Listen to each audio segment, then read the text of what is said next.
Tired of you shipping labels printing in the wrong format? So this year switching between a 4.4x6 thermal label and a full sheet 8.5x11 is a simple setting change. And today I'm showing you exactly where to find the default label toggle so your printer and your labels finally get along. Now, while you can do a lot in the app, the most reliable way to change your defaults is on whatnot.com. So just log in, click your profile icon, and head to the Seller Hub. On the left-hand menu, click Shipments. This is your command center for every order you've ever sold.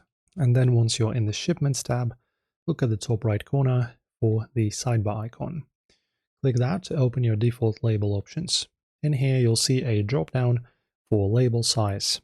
You can choose between the 8.5x11 inch default or 4.4 at 6-inch thermal format. Make sure to hit save at the bottom of that sidebar. And then also here's the catch of this year. Changing your default only applies to future labels. If you've already generated a batch at the wrong size, they won't change automatically.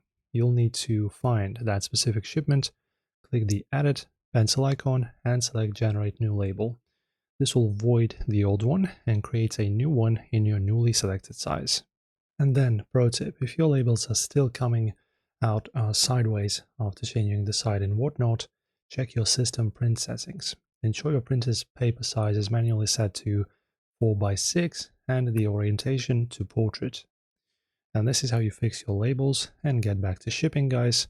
If this quick tutorial saved you some packing tape today, hit subscribe and of course like the video.